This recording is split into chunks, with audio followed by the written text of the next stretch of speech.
14 April निमित्त प्रथम सगळ्यांना बाबासाहेबांच्या जयंती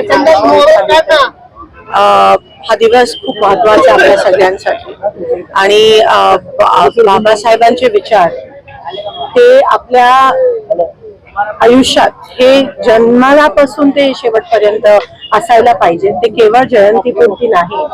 हा संदेश बाबासाहेबांनी दिलेला आज खरं तर बाबासाहेबांची जास्तच आठवण येते आणि त्यांचे विचार आज जास्त लागू आहेत.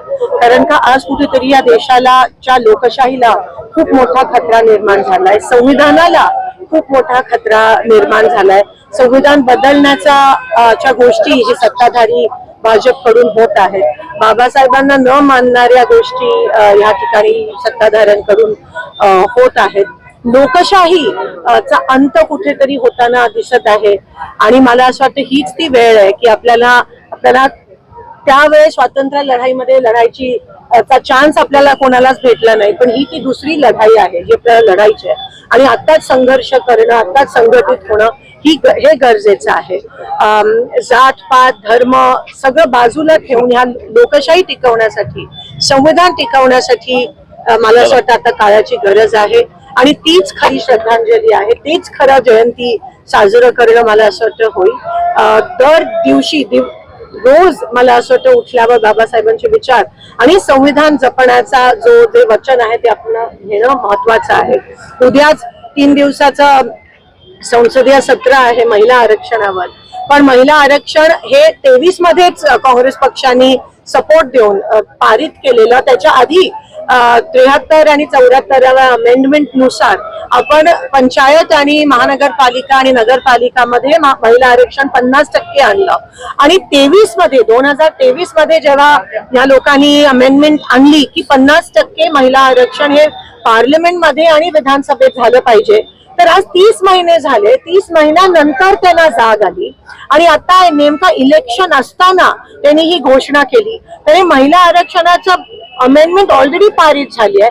हे त्यांना डिलिमिटेशन त्या ठिकाणी आणायचं आहे, सेन्सिस त्या ठिकाणी आणायचं आहे आणि हे किती असंविधानिक आहे. कारण का डिलिमिटेशन होण्याच्या आधी सेन्सिस होणं गरजेचं आहे. म्हणून एकंदरीत हे ज्वलंत उदाहरण आहे किती असंविधानिक हे काम करतायत आणि ऑपोजिशनला न घेता खरं तर ही अशी बिलं पारित होण्याच्या आधी पूर्ण देशभरात एक चर्चा झाली पाहिजे. पण चर्चा होत नाहीये. मोदीजी एकच ओपेड घेत आहेत. संमेलन एकतर्फी सगळं चाललंय. एकतर्फी जेव्हा होते तेव्हा लोकतंत्र नसतं.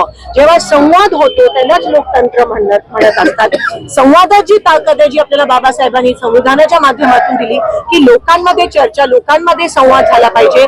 ते पूर्ण नष्ट करून, ती प्रथा परंपरा नष्ट करून अलीकडे आपल्याला दिसते की मोदीजी फक्त एकतर्फी चाललंय आणि हेच लोकशाही समाप्तीचा कुठेतरी संकेत आहेत का काय. पण जोपर्यंत बाबासाहेबांचे विचार आहेत, जोपर्यंत आम्ही सगळे आहोत, जोपर्यंत काँग्रेस पक्ष आहे, बाबासाहेबांवर विचार करणारे लोक आहेत, तोपर्यंत आपण हे होऊ देणार नाही.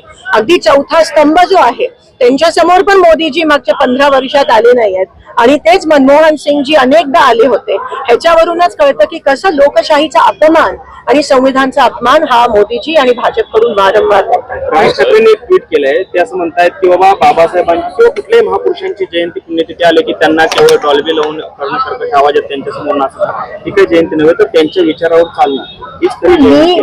मी ह्या गोष्टीशी 100% सहमत आहे आणि माझ्याकडे पण जेव्हा लोक वर्गणी मागायला येतात, आपल्याला माहिती आहे आमदार खासदारांकडे येतात, मी सांगते मी वर्गणी देणार नाही. वस्तू स्वरूपात काही पाहिजे, मग वह्या पुस्तकं असतील, वाचनालयासाठी काही असेल तर नक्की मी देईन. पण फक्त जयंती निमित्त एकंदरीत तुम्हाला त्यापुरती जे करायचंय ते करा, पण वर्षभर मग त्यांचा विसर नाही पडायला पाहिजे. वर्षभर त्यांचे विचार कसे अंमलात आणायला पाहिजेत आणि आता खरं तर या देशाला वाचवण्याचं, संविधान वाचवण्याचं, ज्यांनी जातपात धर्म नष्ट केली करण्याचं त्या ठिकाणी वचन घेतलं, आज तीच लोक जर ह्या चौकटीत अडकून सत्ताधाऱ्यांना मदत करत असतील तर आपल्याला त्या ठिकाणी आत्मपरीक्षण करण्याची गरज आहे.